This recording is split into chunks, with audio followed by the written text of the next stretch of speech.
Well, good morning, Bob. Good morning, Bill. This morning, did you have a big 4th of July?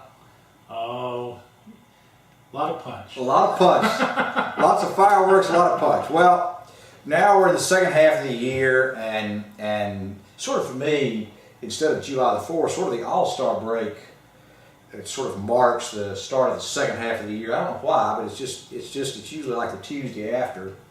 And so basically, we're talking about the GSEs and the changes they made. You know, home ownership, when the GSEs came to the forefront, home ownership went way outside. Sure. Banks had a way to take those mortgages and sell them to somebody. And one of the things that is different in the U.S. market than many of the foreign markets is that because of the GSEs and their the secondary market aspect of theirs being able to buy all those loans, one of the things they did was standardized appraisal forms. So they standardized all the forms, really. Right. And appraisal being one of them. Right. And they also provided liquidity. The two big things GSEs have done, the government-sponsored enterprises, is they've done the standardization of the forms and liquidity. Right. And there's a lot of GSEs. Farmer Mac is one example. But the two we're going to talk about today are Fannie and Freddie. And more recently, over the past year really, they've been moving to try and standardize the way the data is put on the forms. Let's do a quick summary for our readers, our listeners, that in terms of this discussion. Typically what happens when a mortgage is originated, historically, Fannie and Freddie did not get the actual documents. That went to the servicer and to the custodian. Fannie and Freddie got a small loan tape, and it was as much as 2,000 characters, but there was nothing in terms of the actual data out of the documents. Right. There were loan characteristics and that sort of thing that went to Fannie and Freddie that they then used to securitize. And recently there's been a big initiative to get more and more data out of those documents in the hands of Fannie and Freddie. Right. It's a real problem. I mean, let's just kind of get down and talk about the sauces just a little bit. An originator will take that application and they will upload it to Fannie Mae's Desktop Underwriter, or DU, or Freddie Mac's Loan Prospector, or LP, and they will get back a loan file and a data file, and it'll have a compliance section to it and that sort of thing. Yes, this meets our criteria, and you got to do these stipulations to get this loan closed. All right, great. And then they'll go out and assemble the documents that are needed for the individual state and meet the stipulations, that sort of thing, put that packet together. They'll go to the closing table and the applicant will sign those documents. Now the first thing that Fannie and Freddie would like to have is they would like to have the data out of those documents because they're different than the tape. You want to comment on that a little bit? Well, I mean, historically, the data that people have accessed more recently, because of the fact that the loan origination system carries all of that data, all of that information as data, they've been using the data out of the loan origination system. But the problem is that in the closing process, things are often adjusted. Okay, documents are modified. It's often done sort of by crossing out and putting something else in there. Everybody signs it, and that becomes the final document.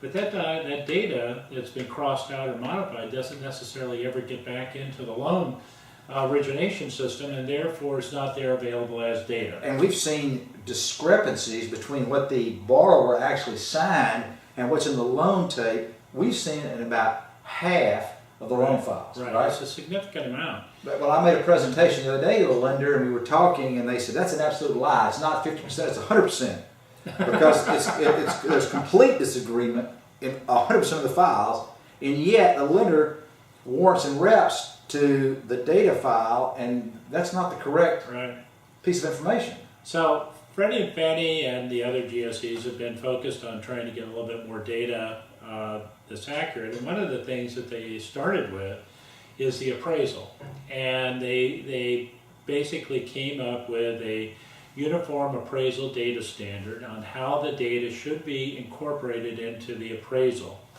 And it's very, very specific. I mean, it is very highly detailed formatting instructions for the appraisers, which have been driving them crazy.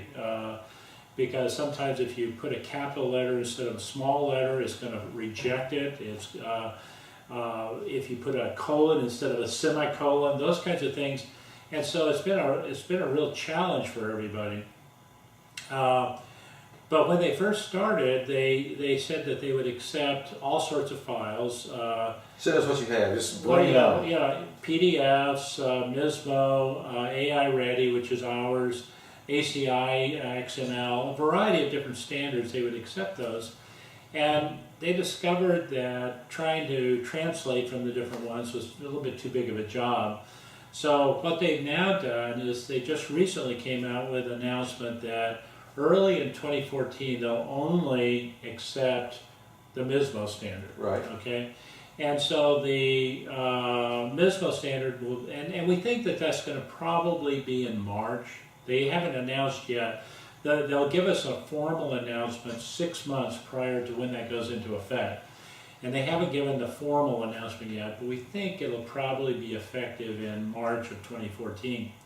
And at that point, they will only accept MISMO, which is going to be a big challenge for some of the folks, because a lot of them are used to getting PDFs. Absolutely, and the data extraction off of a PDF is difficult. It is, and it varies over time too. I mean, even though you get it right this time, things change and it'll be difficult the next time. So anyway, so they're only going to accept MISMO. Now, for our clients who are using AI Ready, that's not a problem. We anticipated this some time ago, and we've worked with the form vendors.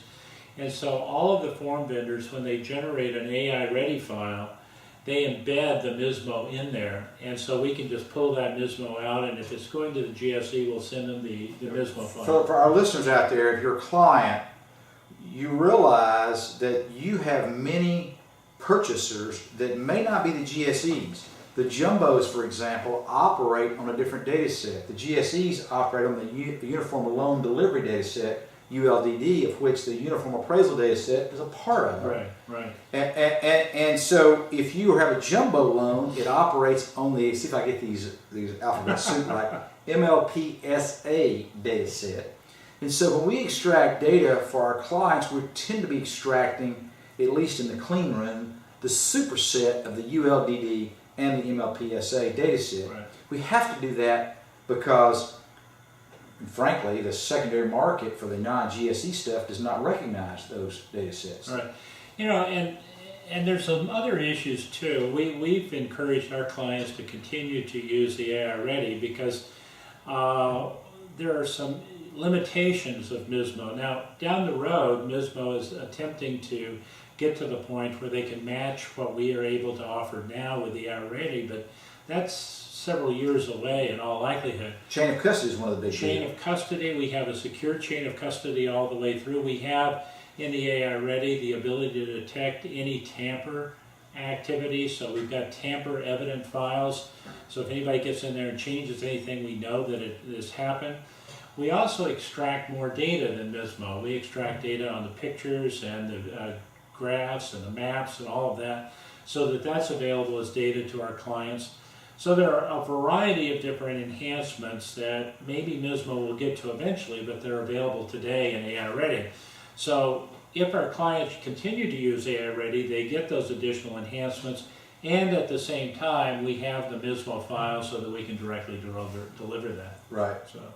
So anyway, those are all good. The other aspect that's changing right now is that the MISMO, I mean the UCDC, UCDP, the Uniform Collateral Data Portal. You can only use an acronym if you can say what it means.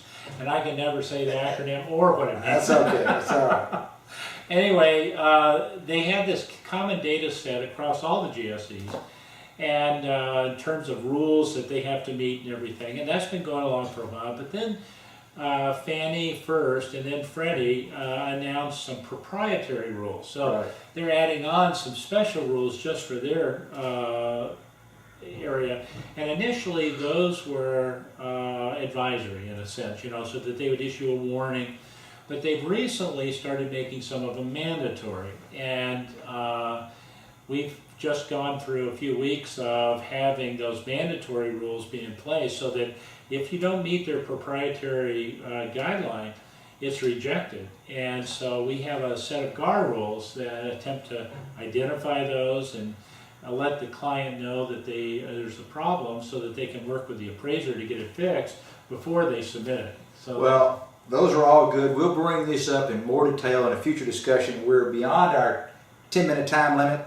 We hope you all have a fantastic week. This is FNC's Morning View. I'm Bill Rayburn with Bob Dorsey. You all have a fantastic day. Bye, Bob.